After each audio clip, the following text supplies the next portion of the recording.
Middle east से ये बड़ी खबर है। नसरल्लाह के उत्तराधिकारी हाशिम सफेदीन के मारे जाने की खबर आ रही है। इजरायली मीडिया में हाशिम सफेदीन के मारे जाने का दावा है और बेरूत में आईडीएफ की बमबारी में मारे जाने की खबर है। हाशिम सफेदीन के मारे जाने की आधिकारिक पुष्टि अभी तक नहीं हुई है, लेकिन सूत्रों के हवाले से यह जानकारी सामने आ रही है कि आईडीएफ की बमबारी में सफेदीन की मौत हो गई है। नसरल्लाह के उत्तराधिकारी के तौर पर सफेदीन को देखा जा रहा था, लेकिन यह अपने आप में अगर खबर सही है जैसा कि दावा किया जा रहा है तो यह एक और बड़ा झटका हिजबुल्लाह के लिए।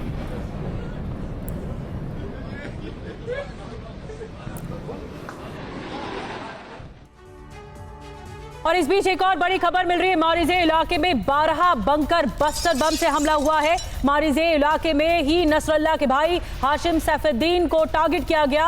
वेपन डिवीजन का सलाहकार अनीसी भी मारा गया है, जो जानकारी मिल रही है।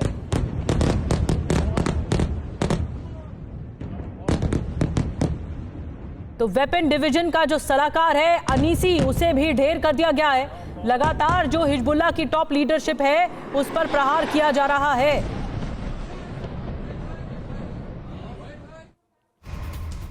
और इधर बेरूत में रात भर हुए दर्जनों हवाई हमले। हिजबुल्लाह के होने वाले नए चीफ को टारगेट किया गया इन हमलों में।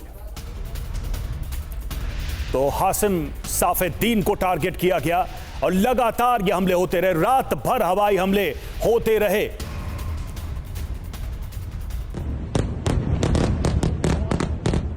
तो बेरूत से तस्वीरें सामने आई हैं इन हमलों की। सवाल यह है कि कौन है हाशिम सफेदीन, जरा इस पर भी गौर करते हैं। तो 1964 में मौलवी परिवार में जन्म हुआ।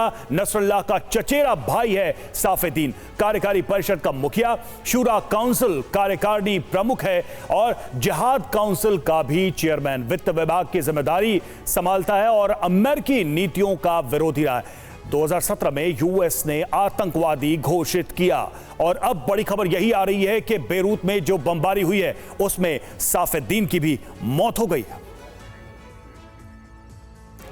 और एक और बड़ी खबर जो बता दें, इजरायली हमले से फिर दहला है बेरूत। आधी रात बेरूत के दक्षिण में साउथ में बमबारी हुई है। धमाकों की आवाज से दहला है पूरा इलाका।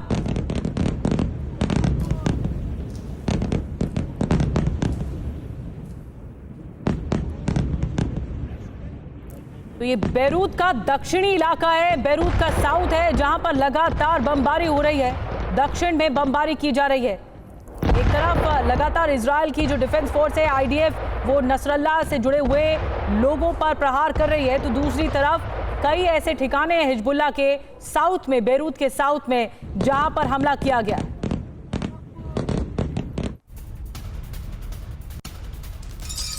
वहीं बेरूत में इंटरनेशनल एयरपोर्ट पर हमला हुआ। इंटरनेशनल एयरपोर्ट पर आईडीएफ की एयर स्ट्राइक, हिजबुल्लाह के कई ठिकानों पर भी निशाना साधा गया है। इस हमले की तस्वीरें भी सामने आई हैं। इंटरनेशनल एयरपोर्ट पर आईडीएफ ने यह हवाई हमला किया है।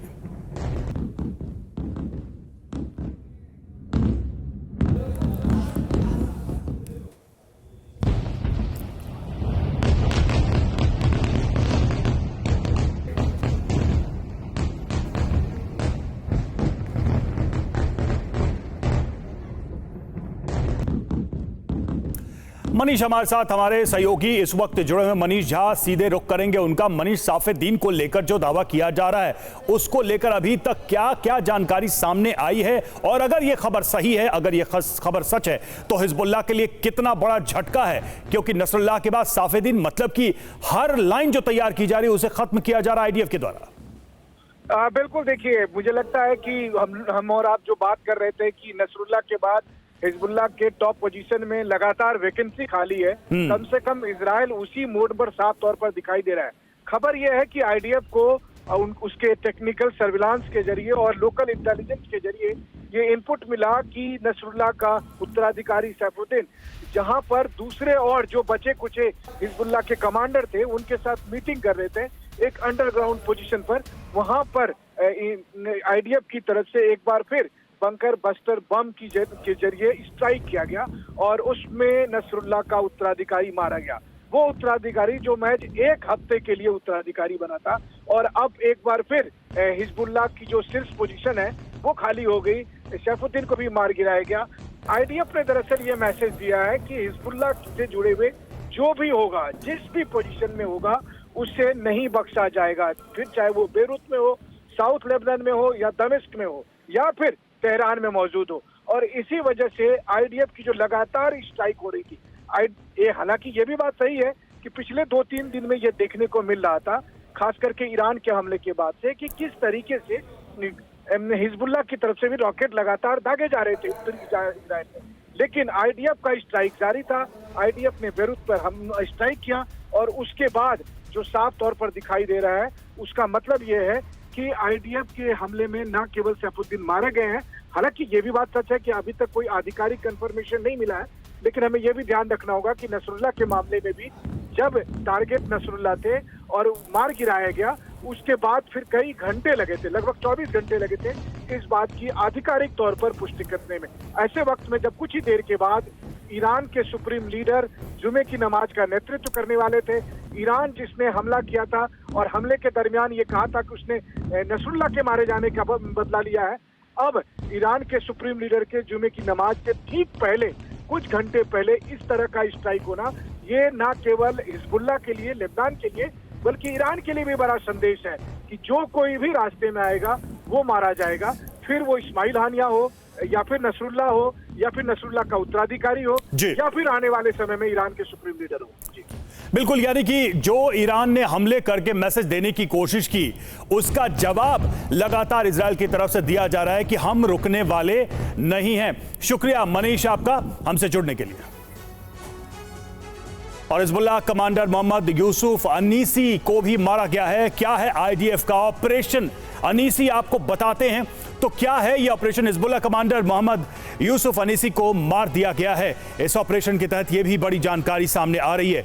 कौन था अनीसी? हिजबुल्लाह का ब्रेन माना जाता था अनीसी, जिसको आईडीएफ ने मार गिराया है, और हिजबुल्लाह का वेपन एडवाइजर था अनीसी, जिसके बारे में हम आपको बता रहे हैं। हिजबुल्लाह के लिए घातक हथियार तैयार उसने किए थे और बड़ी महत्वपूर्ण पोजीशन थी उसकी। मैकेनिकल इंजीनियरिंग स्पेशलिस्ट था, यानी तकनीक की बहुत ज्यादा जानकारी हथियारों को लेकर। अब 15 साल से हिजबुल्लाह के लिए वो काम कर रहा था। 15 साल से हिजबुल्लाह के हथियारों की जिम्मेदारी और हिजबुल्लाह के बड़े ऑपरेशन में वो शामिल रहा था। लेकिन अब खबर आ रही है कि आईडीएफ के ऑपरेशन में अनीसी मारा गया।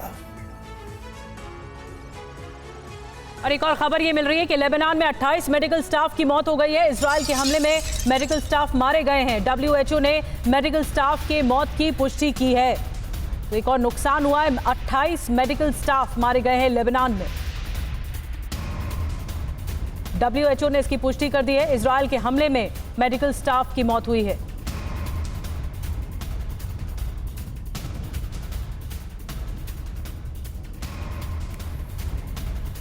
और हिजबुल्लाह ने मोसाद मुख्यालय को टारगेट किया है। मोसाद मुख्यालय पर हमले का वीडियो जारी तेल अवीव में है। मोसाद का मुख्यालय 1 अक्टूबर को हुए हमले में भी ईरान ने किया था टारगेट। तो मुख्यालय पर हमले का वीडियो जारी किया गया है। देखिए, ये वही वीडियो है जिसको जारी किया गया मोसाद के मुख्यालय को जब टारगेट किया गया तब। इस वक्त ये जो जंग चल रही है वो विध्वंसक होती जा रही है। और ईरान में इजराइल के टारगेट क्या क्या हैं, ये आप समझिए कि कौन कौन से टारगेट ऐसे हैं जिस पर ईरान इजराइल पर निशाना साध रहा है। सबसे पहले सैन्य बेस, सैन्य अड्डों को खत्म किया जा रहा है। Air base, missile sites, oil facilities, nuclear plant. और हमला कब करना है, इजराइल में योजना बन रही है। न्यूयॉर्क टाइम्स इजरायली मीडिया के हवाले से ये बहुत महत्वपूर्ण जानकारी मिल रही है कि रणनीति बनाई जा रही है ईरान की ओर से। न सिर्फ ईरान बल्कि इजराइल को हमला कैसे करना है हिजबुल्लाह पर, अब ईरान को घेरते हुए ये भी रणनीति बनाई जा रही है। एक और बड़ी खबर आपको बता दें, आईडीएफ के हमले में हिजबुल्लाह का एक और कमांडर ढेर हो गया है। माउंट डोव क्षेत्र का कमांडर खादर शाहबिया एयर स्ट्राइक में मारा गया है। मजदल शम्स पर हुए रॉकेट हमले का ये मास्टरमाइंड था।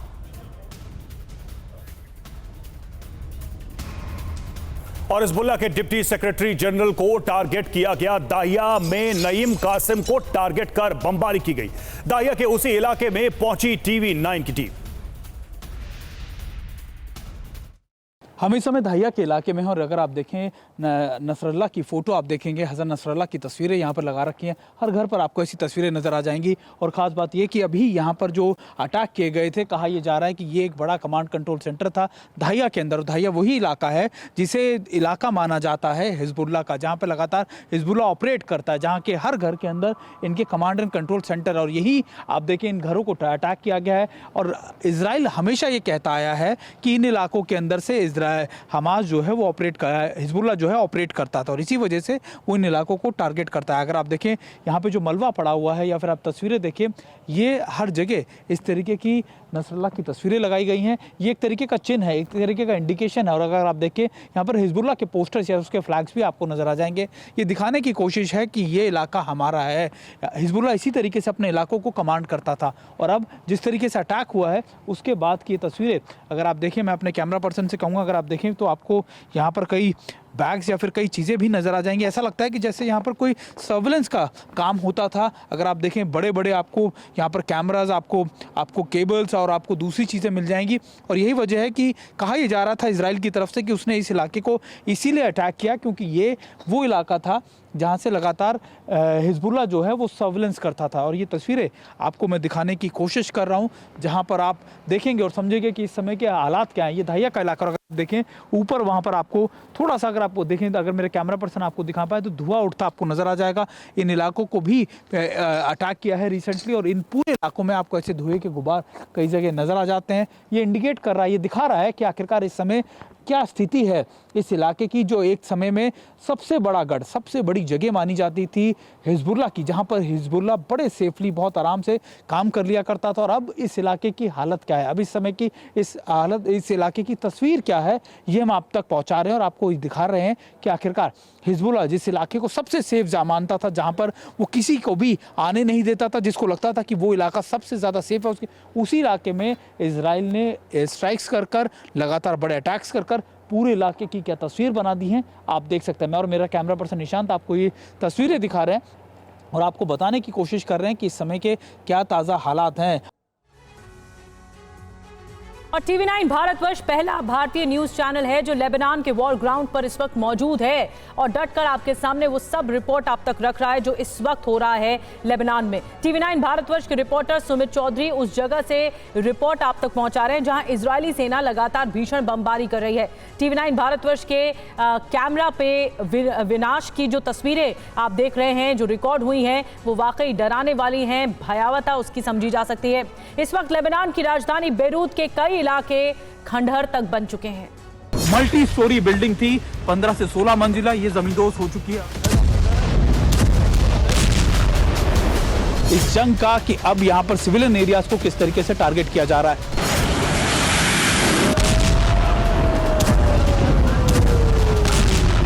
अब सिर्फ और सिर्फ आपको बर्बादी नजर आ जाएगी।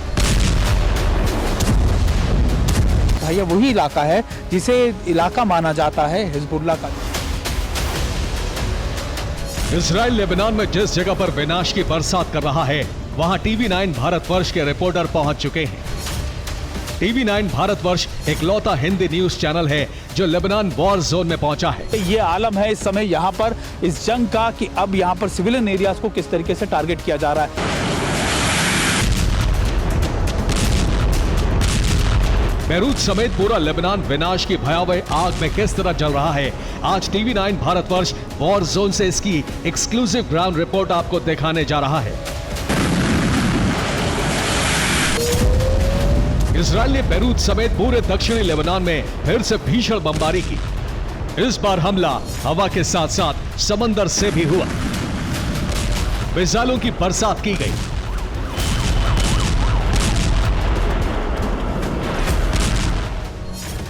दक्षिणी लेबनान में इजराइल की नई बमबारी में 50 से ज्यादा लोग मारे गए, 100 से ज्यादा लोग घायल हो गए। करीब 50 इमारतों के तबाह होने की रिपोर्ट है।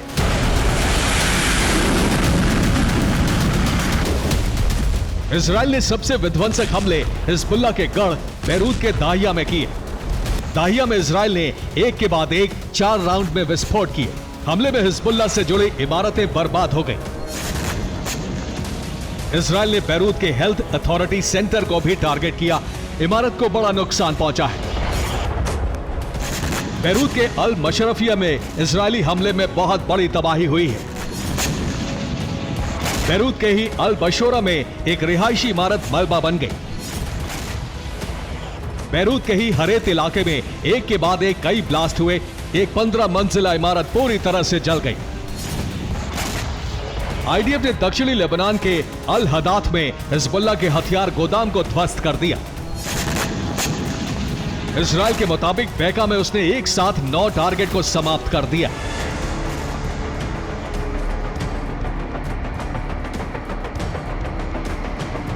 इजरायली सेना ने पहले बैरूत के कई इलाकों को खाली करने का अल्टीमेटम दिया।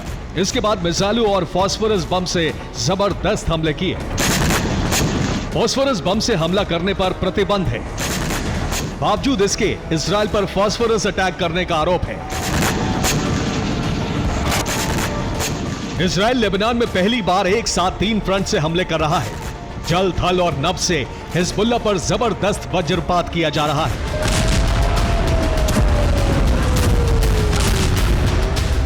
इजरायल ने पहली बार हिजबुल्लाह के ठिकानों पर भूमध्य सागर से विध्वंसक हमले किए। इजरायली सेना ने अब लेबनान में समुद्र से भी हमले शुरू कर दिए। लेबनान में भूमध्य सागर से बमबारी हो रही है। 24 घंटे के अंदर इजरायली वॉरशिप ने लेबनान में मिसाइलें दागकर जबरदस्त तबाही मचाई। बैरूत में इजरायली युद्धपोत ने कई जगहों पर गैब्रियल मिसाइलों से हमला किया। आईडीएफ के मुताबिक बैरूत में कुछ ही घंटों के अंदर 40 गैब्रियल मिसाइलें फायर की गई। इजरायल के हमले में सिर्फ बैरूत के अंदर 46 लोग मारे गए।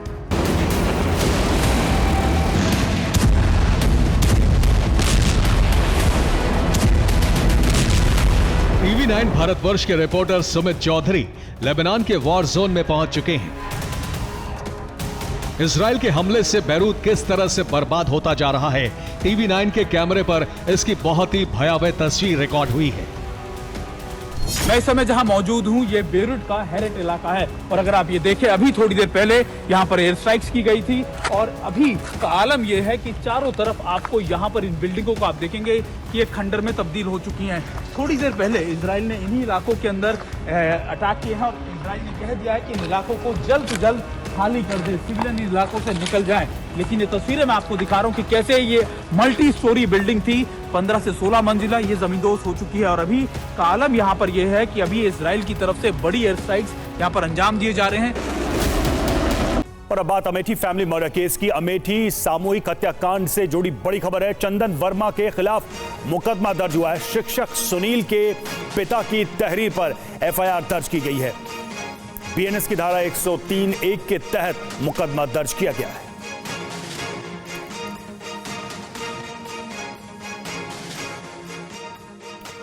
तो बड़ी जानकारी यही है कि इस मामले में एफआईआर दर्ज कराई गई है और जो एफआईआर की कॉपी है वो हमारे पास है। जो एफआईआर इस पूरे मामले में पिता की तरफ से दर्ज कराई गई है। देखिए, साफ तौर पे एफआईआर में लिखा हुआ है कि नकल तहरीर सेवा में श्रीमान प्रभारी निरीक्षक महोदय के थाने में यह दर्ज कराया गया और सीधे तौर पर इसमें यह शिकायत की गई है कि किस तरह से परिवार की हत्या की गई और यह पूरा वाकया कैसे हुआ। चंदन वर्मा का नाम इसमें शामिल किया गया है, जैसा हम आपको बता भी रहे हैं। तो ये देखिए, ये हम आपको बता रहे हैं एक बार फिर से, ये जो एफआईआर आप देख रहे हैं इसमें सीधे तौर पे लिखा गया है कि यहां पर बतौर किराएदार रहते थे घर में। कुछ दिन पूर्व थाना क्षेत्र कोतवाली नगर रायबरेली में मेरे पुत्र सुनील और चंदन वर्मा पुत्र माया राम निवासी तेलिया कोट थाना कोतवाली रायबरेली से विवाद हुआ था। विवाद के समय मेरी बहू पूनम भी साथ में मौजूद थी। उसी रंजिश को लेकर दिनांक 3/10/24 यानी 3 अक्टूबर को शाम लगभग 7:15 पर चंदन ने मेरे बेटे, मेरी बहू पूनम और मेरी पोती श्रुति व लाडो की गोली मारकर निर्मम हत्या कर दी और मौके से भाग गया। ये जानकारी मुझे वहां पर मिली। तो ये इस घटना के बारे में इस एफआईआर में आरोप भी लगाया गया और सीधे तौर पर आप देखिए चंदन वर्मा का इसमें जिक्र किया गया। चंदन वर्मा का नाम इसमें लिया गया है। तो इस मामले में अब एफआईआर दर्ज हो चुकी है और पिता के द्वारा ही ये एफआईआर दर्ज कराई गई है। विपिन, हमारे साथ इस वक्त जुड़े हुए, सीधे रुख करते हैं उनका। विपिन, इस मामले में शिकायत भी हो गई और चंदन वर्मा का नाम भी इसमें एफआईआर में है। क्या अभी तक कार्रवाई हुई है और पुलिस की जांच किस दिशा में आगे बढ़ रही है, क्योंकि अमेठी का यह मामला पूरे देश को सन्न कर देने वाला है? देखिए, बिल्कुल ये पूरी घटना ने पूरे अमेठी को और पूरे उत्तर प्रदेश को हिलाकर रख दिया है। हम इस वक्त रवि उसी मकान के ठीक बाहर मौजूद है जहां पर इस हत्याकांड को अंजाम दिया गया था और सामने आपको वो दरवाजा नजर आएगा। यही दरवाजा सीधा ही जाता है उस अंदर कमरे में जहां पर सुनील अपने परिवार के साथ रहा करते थे। फिलहाल यहां पर लॉक लगा हुआ है। ये पूरा घर देखिए, पहले हम इस पूरे घर को आपको दिखाते हैं। ये पूरा घर है, अवस्थी निवास इसको कहा जाता है। इसी में बतौर किराएदार सुनील अपने परिवार के साथ बीते 3 महीनों से रहते थे और यहीं पे एक विद्यालय में वो सहायक अध्यापक के पद पर कार्यरत थे। बीती रात लगभग 7 बजे के आसपास यहां पर बदमाश पीछे के दरवाजे से आते हैं। ये उस सुनील जहां पर रहते थे, ये उसका मेन एंट्रेंस डोर है और इसी के अंदर 2 कमरे बने थे जहां सुनील अपने परिवार के साथ रहते थे। लेकिन पीछे के, क्योंकि ये मकान पीछे से बन रहा है, पीछे के रास्ते से बदमाश आते हैं और उनके कमरे में घुसते हैं और वहां पर सुनील, उनकी पत्नी पूनम और 2 बच्चों की निर्मम हत्या कर देते हैं। अब इस पूरे मामले में एफआईआर दर्ज कर ली गई है। चंदन वर्मा के खिलाफ नामजद एफआईआर दर्ज की गई है और पुलिस ये कोशिश कर रही है कि बदमाशों को पकड़ा जाए। सर्विलांस की मदद ली जा रही है, सीसीटीवी की मदद, कॉल डिटेल्स को खंगाला जा रहा है और इसके साथ साथ पुरानी डिटेल्स निकाली जा रही है। लेकिन सबसे बड़ी बात यह है कि यह घटना हुई क्यों।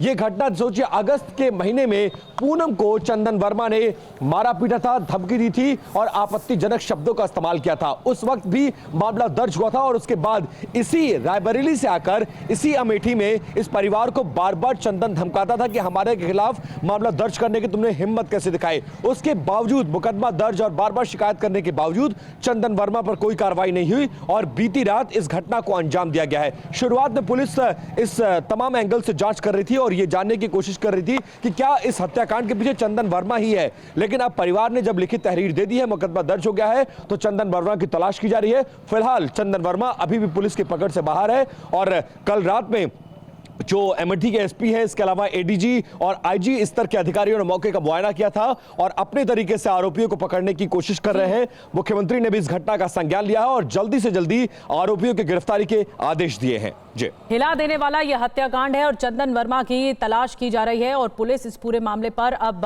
लगातार एक्शन में सक्रिय है। शुक्रिया आपका विपिन। अमेठी में एक ही परिवार के 4 लोगों की बर्बर तरीके से हत्या के बाद उत्तर प्रदेश की राजनीति में भी उबाल आ चुका है। आपको बता दें कि सीएम योगी आदित्यनाथ ने दोषियों के खिलाफ कड़ी कार्रवाई का आश्वासन दिया है। अमेठी में दलित परिवार के 4 लोगों की हत्या को लेकर यूपी के सीएम योगी आदित्यनाथ ने चिंता जाहिर की है और घटना को निंदनीय और अक्षम्य बताया है। मेरी संवेदनाएं शोक संतप्त परिजनों के साथ है। दुख की इस घड़ी में यूपी की सरकार पीड़ित परिवार के साथ खड़ी है। इस घटना के दोषियों को किसी भी कीमत पर बख्शा नहीं जाएगा। उन पर कठोरतम कानूनी कार्रवाई होगी। इधर नेता प्रतिपक्ष राहुल गांधी ने भी अमेठी मामले पर स्थानीय कांग्रेस सांसद किशोरी लाल से फोन पर बातचीत की। आप पूरे मामले की जानकारी लें। किशोरी जी, हम पीड़ित दलितों के साथ हैं। आप उनको इंसाफ दिलाने में जुटिए। इंसाफ मिलता ना दिखे तो मैं खुद आ जाऊंगा पीड़ित के लिए। किशोरी लाल ने पीड़ितों से बात की है और कानून व्यवस्था पर सवाल भी खड़े किए हैं। अगर भय नहीं होगा बदमाशों के अंदर, पुलिस का या एडमिनिस्ट्रेशन का, तो इस तरह के अपराध तो होते रहेंगे। समाजवादी पार्टी प्रमुख अखिलेश यादव ने भी घटना की एक मीडिया रिपोर्ट को शेयर करते हुए यूपी सरकार पर सवाल उठाए हैं। उन्होंने अपने सोशल मीडिया पोस्ट में लिखा है, कोई है कहीं है। और अमेठी में दलित परिवार की हत्या पर मायावती का पोस्ट। यूपी के अमेठी जिले में एक दलित परिवार के 4 लोगों की एक साथ की गई निर्मम हत्या की घटना अति दुखद और चिंताजनक है। सरकार दोषियों और वहां के पुलिसकर्मियों के खिलाफ सख्त कदम उठाए ताकि अपराधी बेखौफ न रहे। तो इस पर देखिए, राजनीतिक बयानबाजी भी शुरू हो गई है और सरकार पर कहीं ना कहीं विपक्ष हर तरफ से हमला करता नजर आ रहा है। एक तरफ लॉ एंड ऑर्डर का मामला, वहीं दूसरी तरफ दलित परिवार का मामला। मायावती ने भी इस पर चिंता जताई है और कहा है कि इस पर कठोर कार्रवाई की जाए। और एक और बड़ी खबर है इस हत्याकांड से जुड़ी हुई। एक और बड़ा अपडेट आपको बता दें, टीचर को 3 गोली मारी गई थी, ये अपडेट मिल रहा है। हमने आपको एफआईआर भी दिखाई और अब जो जानकारी मिल रही है कि टीचर को एक परिवार की इतनी निर्मम हत्या कर दी जाती है और अब जो जानकारी मिल रही है कि टीचर को 3 गोलियां मारी गई थी। एक डिटेल बताने के लिए विपिन चौबे हमारे साथ अमेठी से जुड़े हुए हैं। विपिन, इस मामले में पुलिस की जो तफ्तीश है वो कहां तक पहुंची है? पुलिस की कार्रवाई क्या बोल रही है? देखिए, अब जैसे जैसे जांच आगे बढ़ रही है, कार्रवाई की बात कही जा रही है और तमाम खुलासे भी हो रहे हैं। पोस्टमार्टम की रिपोर्ट सामने आ गई है और उसमें 9 गोलियों के चलने की बात कही जा रही है, जिसमें 3 गोली चंदन वर्मा की तरफ से जो आरोपी है, यह आरोप लगाया गया कि उसकी तरफ से सुनील को मारी गई और लगभग इतनी ही गोलियां, लगभग 2 से 3 गोलियां पूनम जो सुनील की पत्नी थी उनको मारा गया है। बच्चों को भी नहीं बख्शा गया। सोचिए, मासूम बच्चे, 6 साल की एक बच्ची और 2 साल की एक बच्ची, लाडो नाम था जो 2 साल की बच्ची थी, उसको भी गोलियों से भून डाला गया। और इसी मकान में, जो सामने आपको मकान नजर आ रहा है, इसमें इस हत्याकांड को अंजाम दिया गया। अब देखिए, चारों तरफ अफरा तफरी का माहौल है। अभी भी दुकानें आसपास की पूरी बंद रखी गई हैं, लोग दहशत में हैं और अब पुलिस इस पूरे मामले में जांच को आगे बढ़ा रही है। पुलिस की सबसे बड़ी प्रायोरिटी यह है कि चंदन वर्मा जो इस पूरे मामले में नामजद आरोपी है उसको गिरफ्तार करे और उसके बाद मोडस ऑपरेंडी, मतलब हत्या का मकसद जानने की कोशिश करे कि क्या सिर्फ एक साधारण मुकदमा दर्ज कराने की वजह से उसने सुनील को मारा या इस हत्याकांड के पीछे कुछ और ऐसी वजह है जो पुलिस जानना चाहती है। और यह वजह तब तक सामने नहीं आ पाएगी जब तक आरोपी की गिरफ्तारी ना हो जाए। फिलहाल पुलिस इस पूरे मामले में नाकेबंदी करके सर्विलांस और सीसीटीवी की मदद से आरोपियों को पकड़ने की कोशिश कर रही है, लेकिन इस पूरी घटना में सबसे जो बड़ी और खराब भूमिका है वो पुलिस की रही है, क्योंकि 45 दिनों से एक आरोपी के खिलाफ मामला दर्ज था। वो लगातार धमकाता रहा, खुलेआम घूमता रहा और पुलिस ने उसका संज्ञान नहीं लिया। अगर समय रहते चंदन वर्मा की गिरफ्तारी हो जाती तो शायद ये परिवार आज जिंदा होता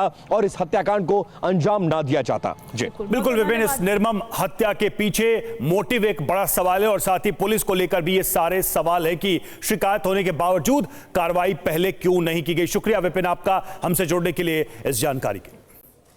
आगे बढ़ते हैं, 5,000 करोड़ के ड्रग्स मामले पर बड़ी खबर है। ड्रग्स सिंडिकेट के मास्टरमाइंड का नाम सामने आया। दुबई में मौजूद भारतीय वीरेंद्र बसोया का नाम इसमें सामने आया है।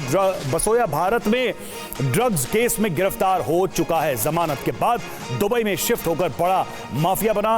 दिल्ली पुलिस सेल ने 2 अक्टूबर को 5,000 करोड़ की कोकीन पकड़ी थी। जितेंद्र शर्मा हमारे साथ इस वक्त जुड़े हैं। जितेंद्र, बसोया को लेकर क्या जानकारी अभी तक सामने आई है? और यह भी हैरान करने वाला कि इसी मामले में गिरफ्तार हुआ, बेल हुआ और फिर भी वो दुबई जाके एक बड़ा ड्रग कार्टेल चला रहा है। जी बिल्कुल, देखिए, साउथ दिल्ली के पलंगी गांव का रहने वाला है वीरेंद्र बसोया और बताया जाता है कि हाल ही में इसके बेटे की जो शादी है बाकायदा एक नोएडा के पूर्व विधायक की बेटी से हुई थी और पिछले कई सालों से लगातार ड्रग के कारोबार से जुड़ा हुआ है। जो पुणे में एक ड्रग कार्टेल पकड़ा गया था, तकरीबन 2-2.5 हजार करोड़ की कीमत बताई जा रही थी, उसमें भी वीरेंद्र बसोया का नाम सामने आया था। इससे पहले भी ड्रग्स के एक मामले में वीरेंद्र बसोया को पुणे पुलिस अरेस्ट कर चुकी है। तो अब फिर से 5,000 करोड़ का जो 2 अक्टूबर को एक ड्रग कार्टेल पकड़ा गया, मेहरौली इलाके में गोडाउन से जो कोकेन बरामद हुई है तकरीबन 563 किलो, उसमें सीधे तौर पर वीरेंद्र बसोया का नाम सामने है। बताया जा रहा है कि वीरेंद्र बसोया जो है वो फरार है और उसके दुबई में छिपे होने की आशंका जताई जा रही है और बताया जा रहा है कि हो सकता है वहीं पर बैठकर वीरेंद्र बसोया ड्रग कार्टेल को पूरा लीड कर रहा हो। साथ ही जो वीरेंद्र बसोया है उसका जो डी कंपनी से कनेक्शन है उसको भी खंगाला जा रहा है, क्योंकि डी कंपनी का जितना भी ड्रग का कारोबार है वो दुबई से ऑपरेट किया जाता है। वीरेंद्र बसोया भी दुबई के अंदर मौजूद है। एक बड़ा कार्टेल था, तकरीबन 5,000 करोड़ रुपए का कार्टेल था, तो ऐसे में शक डी कंपनी की तरफ भी है, तो लिहाजा इन दोनों के जो कनेक्शन है वो इस वक्त खंगाले जा रहे हैं। जी शुक्रिया जितेंद्र आपका। और दिल्ली पुलिस की स्पेशल सेल 5,000 करोड़ के ड्रग्स केस में अब तक 5 लोगों को गिरफ्तार कर चुकी है।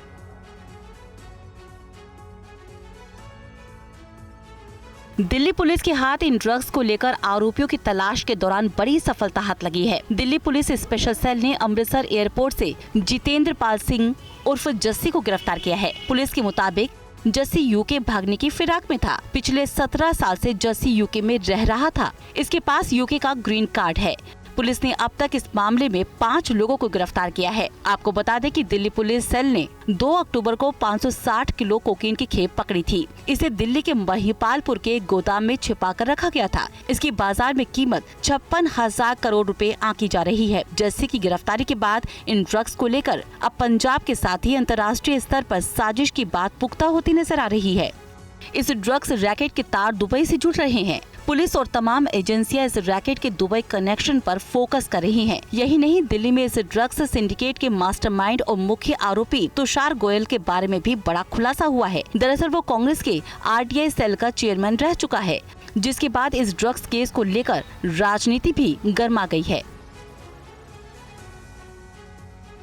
और पीएम मोदी ने पश्चिम एशिया के हालात पर की बैठक। प्रधानमंत्री नरेंद्र मोदी की अध्यक्षता में सुरक्षा मामलों की कैबिनेट समिति की बैठक हुई। कल कैबिनेट की बैठक से पहले हुई सीसीएस की बैठक।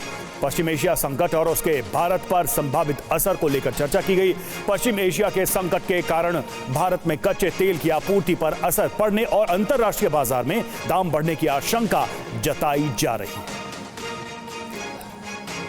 तो ये महत्वपूर्ण बैठक हुई है। पश्चिम एशिया में जो हालात हैं और उसके संभावित प्रभाव को लेकर चर्चा की गई। इस बैठक में पश्चिम एशिया के संकट के कारण भारत में कच्चे तेल की आपूर्ति पर क्या असर पड़ सकता है और इसे कैसे हैंडल किया जाए, इसको लेकर चर्चा की गई। आनंद पांडे हमारे साथ इस वक्त जुड़े। आनंद, भारत के लिए बेहद महत्वपूर्ण है जो कुछ भी इस वक्त पश्चिम एशिया में, मिडिल ईस्ट में हो रहा है। क्या क्या डिस्कशन, क्या क्या चर्चा इस बैठक में की गई है? देखिए, भारत पहले ही जो वेस्ट एशिया में जो भी संकट आया है उसको लेकर अपनी चिंताएं, अपने कंसर्न जाहिर कर चुका है। और भारत ने बार बार ये कहा है कि टकराव नहीं होना चाहिए देशों के, दो देशों के बीच में, क्योंकि इससे बाकी देश उनके हित प्रभावित होते हैं और ये कहीं न कहीं बड़े वॉर का रूप ले सकता है। तो ऐसे में कल जो कैबिनेट के पहले की बैठक हुई, सुरक्षा मामले जुड़ी समिति कैबिनेट की उसकी बैठक हुई। उस बैठक में पश्चिम एशिया के जो हालात अभी मौजूद है उनके लेकर चर्चा हुई और साथ ही कैसे भारत के हित इससे प्रभावित होंगे और उसको लेके क्या क्या कदम उठाए जाने चाहिए, तमाम बातों पर कल इस वक्त बैठक में चर्चा हुई। और साथ ही साथ इस बैठक में खास तौर से चर्चा हुई कि जो भारत को जो कच्चे तेल की आपूर्ति होती है, जिस रूप से होती है, इस रूप से क्या असर पड़ेगा और साथ ही साथ क्या कच्चे तेल की कीमत जो है बढ़ेगी अंतर्राष्ट्रीय बाजार में। तमाम संकट के मद्देनजर ऐसे भारत क्या क्या कदम उठा सकता है, उन तमाम बातों को लेकर इस बैठक में चर्चा की गई और क्या क्या आगे स्टेप्स उठाए जाने, तमाम बातों को लेकर चर्चा की गई। शुक्रिया आपका आनंद, जानकारी देने के लिए। और वॉर जोन से एक और बड़ी खबर आपको बता दें, नसरल्ला के उत्तराधिकारी हाशिम सैफुद्दीन के मारे जाने की खबर है। इजरायली मीडिया में हाशिम सैफुद्दीन के मारे जाने का दावा किया जा रहा है, अंजाम दिया गया है। मैं आपको बता रहा, नसीम सैफुद्दीन वो शख्स है जिस पर बड़ा, आप कह सकते हैं कि या फिर बड़ा इस समय अटैक करने की पूरी कोशिश थी। इजराइल की मारना चाहता है इजराइल किसी भी तरीके से इस कमांडर को। दिन के बारे में मैं आपको बता रहा था कि ये वो कमांडर्स हैं जो लगातार बड़े, आप कह सकते हैं कि इन इलाकों के अंदर मॉनिटर करते हैं। धाइया के वो इलाके हैं जहां पर सबसे ज़्यादा इस समय अटैकों को अंजाम दिया गया है। निशांत, ये देखिए, एक चीज़ मैं आपको और दिखा देता हूं। ये देखिए अभी क्या इस समय के ताज़ा हालात है यहाँ पर। ये देखिए तस्वीरें मैं आपको दिखा रहा हूँ। हालांकि देखिए कुछ स्मेल आ रही है, शायद बॉडीज़ की, ये जलने की या किसी चीज़ की, लेकिन ये ज़रूर है कि अभी यहाँ पर बड़े अटैक्स को अंजाम दिया गया है। और अभी इन इलाकों के अंदर क्या माहौल है ये मैं आपको दिखाने की कोशिश कर रहा हूँ। देखिए निशांत, आइए निशांत, आराम से। और देखिए यहाँ जूते आपको नज़र आएगा, इसका मतलब यहाँ पर लोग होंगे। निशांत आराम से, देखिए हेलमेट्स यहाँ पड़े हैं। और अभी भी इस पूरी इमारत को आप देखिए कैसा हालत यहाँ पर हो गई है। और वो पीछे की तरफ जो है वो दूसरी इमारत को भी टारगेट किया गया। निशांत पीछे चलिए, निशांत पीछे चलिए और आराम से, आराम से। अभी हम यहाँ पहुँचे हैं। TV9 भारतवर्ष आपको ये दिखाने की कोशिश कर रहा है कि आखिरकार इस समय की परिस्थितियाँ यहाँ पर कैसी हैं।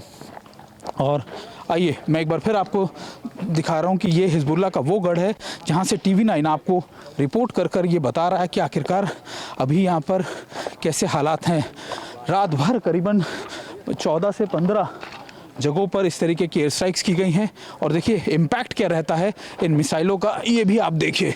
निशांत आराम से देखिए कितना अंदर तक जाकर इन्होंने इस बॉम्ब से, कहा जाता है GBU मिसाइल्स का इस्तेमाल किया जा रहा है। निशांत ज़रा दिखाइए, इम्पैक्ट दिखाइए। ये 8 से 10 मंजिला इमारत है। इम्पैक्ट देखिए इसका, अंदर तक जाकर इस में इसका इस मिसाइल्स का चारों तरफ की बिल्डिंगें आपको सिर्फ और सिर्फ आपको यहाँ पर मलबे में तब्दील हुई नजर आ जाएंगी। निशांत एक फटाफट होकर